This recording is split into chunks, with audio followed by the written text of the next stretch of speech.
नमस्कार दोस्तों। आज हम एक नई कहानी सुनाने वाले हैं जो एक प्यास से तड़प रहे बुजुर्ग की सहायता से जुड़ी है, जहां कोई उनकी मदद को आगे नहीं आ रहा था। फिर कुछ ऐसा हुआ जो इंसानियत की मिसाल बन गया। दिल्ली की चिलचिलाती गर्मी थी। जून के महीने की दोपहर, जब सूरज जैसे आसमान से आग बरसा रहा था। सड़कें तप रही थीं, पेड़ों के पत्ते झुलस चुके थे और लोग अपने अपने घरों या दफ्तरों में बंद थे। बाहर निकलने की किसी में हिम्मत नहीं थी। इसी तपती दोपहर में एक बुजुर्ग, करीब 75 वर्ष के, सड़क किनारे हांफते हुए चल रहे थे। उनका नाम था रामदयाल। सफेद दाढ़ी, पसीने से तरबतर खादी का कुर्ता, कांपते हाथों में एक छोटा सा थैला और पांव में घिसी हुई चप्पलें। वे कभी सरकारी स्कूल में अध्यापक थे और आज भी लोगों को पढ़ाई का महत्व समझाते रहते थे। लेकिन अब उम्र ने उनका शरीर थका दिया था।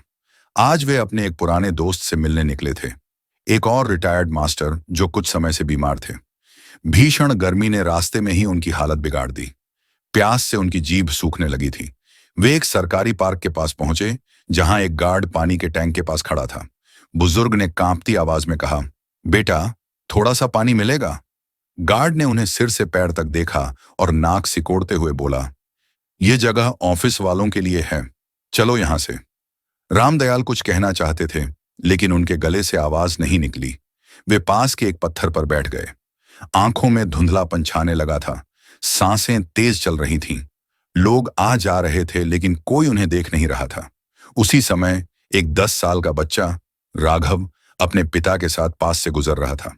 वह रुक गया और पिता का हाथ खींचते हुए बोला, पापा, वो दादाजी ठीक नहीं लग रहे, उनको पानी दो ना। पिता ने जल्दी में कहा, बेटा, देर हो रही है, ऑफिस जाना है। लेकिन राघव नहीं माना। उसने अपनी स्कूल की बोतल से आधा पानी निकालकर रामदयाल के पास दौड़ते हुए पहुंचा और कहा, दादाजी, पानी पी लो। रामदयाल की आंखों में पहली बार नमी के साथ कृतज्ञता की चमक आई। कांपते हाथों से उन्होंने बोतल ली और पानी पिया। वो छोटा सा घूंट जैसे जीवनदान बन गया। जब राघव स्कूल से लौटा तो उसकी मां संध्या ने देखा कि उसकी पानी की बोतल आधी खाली थी।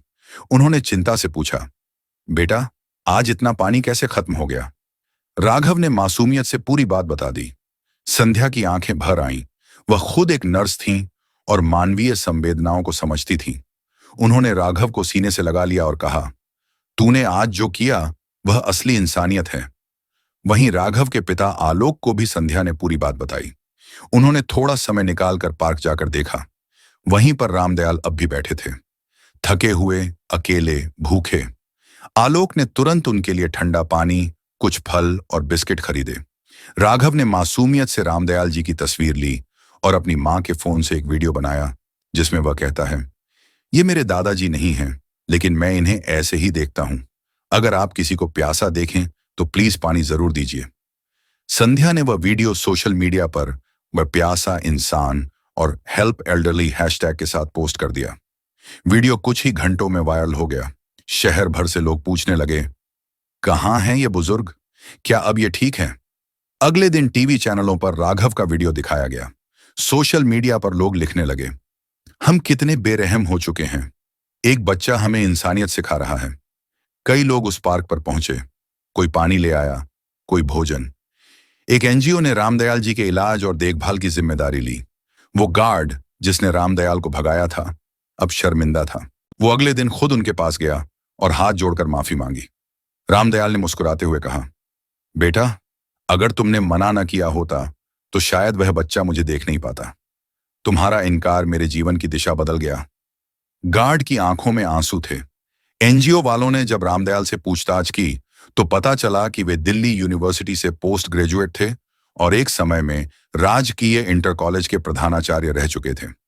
उन्होंने हजारों छात्रों को शिक्षित किया था, जिनमें कई आज बड़े पदों पर हैं। उनकी पहचान जैसे ही सार्वजनिक हुई, कई पुराने छात्र मिलने पहुंचे। कुछ आईएएस, कुछ डॉक्टर्स और एक तो राज्यसभा सांसद भी।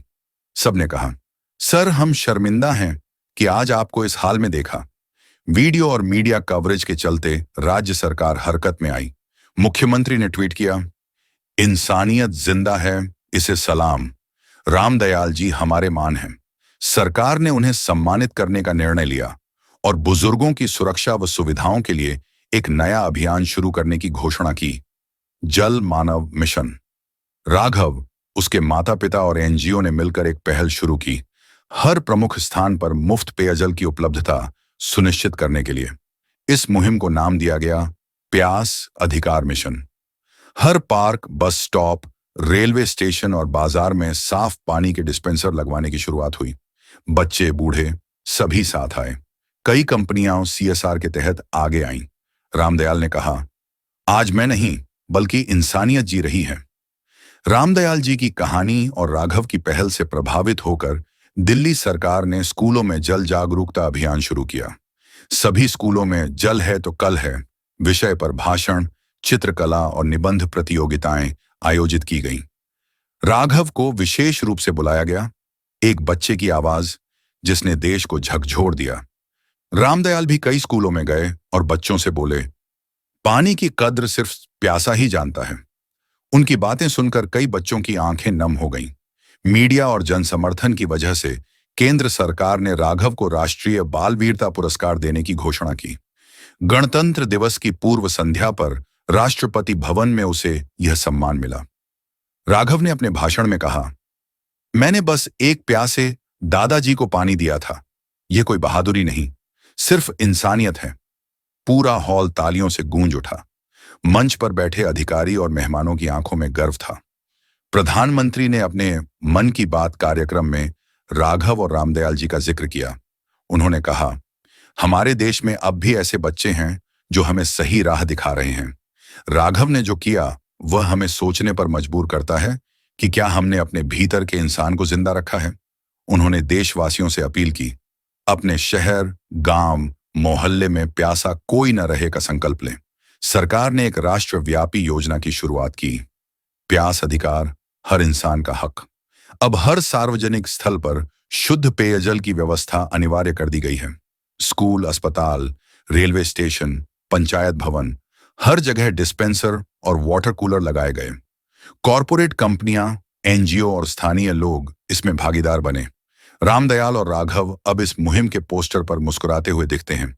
साथ में एक लाइन लिखी होती है, बस एक घूंट पानी किसी की जान बचा सकता है।